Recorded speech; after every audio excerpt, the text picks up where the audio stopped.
यहाँ दिखते तो लाखों करोड़ों रुपए हैं, लेकिन मिलते किसको हैं? क्या आपने कभी ऑब्जर्व करा कि एक पर्टिकुलर स्टॉक या सेक्टर आपको बार बार फायदा या नुकसान पहुंचाता है? क्या आपने यह भी कभी ऑब्जर्व करा कि एक पर्टिकुलर डे या टाइम आपको बार बार सफल या असफल करता है? क्या आप जानते हैं आपको कब तक इन्वेस्टेड रहना है?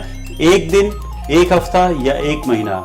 ये सभी जानकारी है हमारे पास एस्ट्रो टेक्निकल एनालिसिस में। इसी प्रकार सफलता को प्राप्त करने के लिए आप ज्वाइन कर सकते हैं हमें, Acharya Anuj, astro technical analyst. Hello everybody. Welcome to the another training session for Nifty Bank. On Friday, Nifty Bank ने एक गैप ओपन दिया लास्ट क्लोजिंग थर्सडे की जो थी 40,389 40,400 से इसने ओपनिंग दी 40,671 और क्लोज किया मार्केट का 41,251।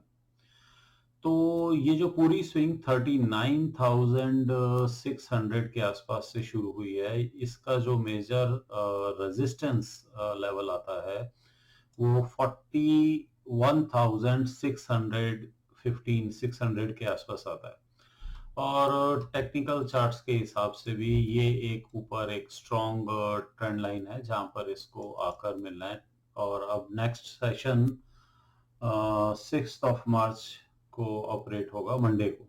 सो ये एक इसकी रीसेंट टॉप है और ये बाजारों का हम देख सकते हैं डे लेवल के ऊपर एक एक्यूमुलेशन जोन है। इसके ऊपर मेरी आपसे पहले भी बात हुई थी कि बाजारों के अंदर एक एक्यूमुलेशन जोन है और उसी जोन के अंदर निफ्टी बैंक आने के लिए तैयार हो चुका है।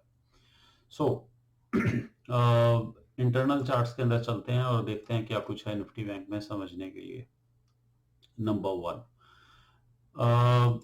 वन बात यह है कि हम देख रहे हैं कि निफ्टी बैंक लगातार एक स्ट्रॉन्ग ट्रेंड एंगल को फॉलो कर रहा है और निफ्टी बैंक ने जिस समय के ऊपर इस ट्रेंड लाइन को काटा था उसके बाद से निफ्टी बैंक इस ट्रेंड लाइन के ऊपर ही चलता चला जा रहा है। और अब जैसा मैंने आपसे लास्ट वीडियो में बात की थी कि ये एक चैनल है और इस चैनल को ब्रेक करके निफ्टी बैंक अगर चलता है तो हम बाजारों के अंदर एक मेजर अपवर्ड ट्रेंड को देख सकते हैं और वही हमारे पास हुआ।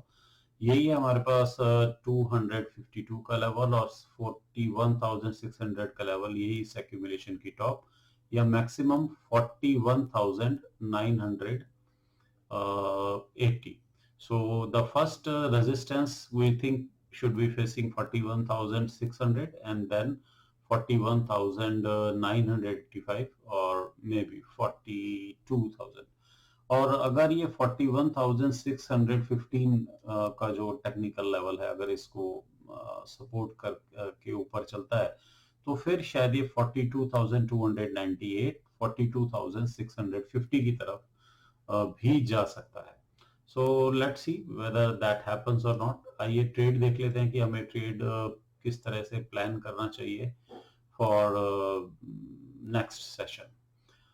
नेक्स्ट सेशन के अंदर जो ये हम सीधा स्पॉट प्राइस देख रहे हैं, यहाँ पर हमारे पास बिल्कुल एक स्ट्रॉन्ग सिस्टम है। ये एक पुराना इसका सपोर्ट लेवल है तो निफ्टी बैंक हमारे पास इस रेंज के अंदर एक लेवल बना के रखता है।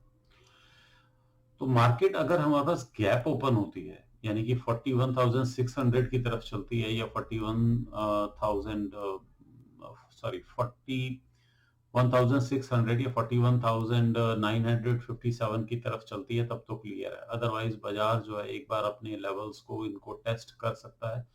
यहाँ पर एक स्ट्रॉन्ग हमारे पास एक रेजिस्टेंस है विच इज लाइक दिस। सो अगर बाजार हमारे पास नीचे दो पॉसिबिलिटीज हैं, सेम रेंजेस के अंदर खुलता है तो ब्रेकआउट हमारे को देखना चाहिए।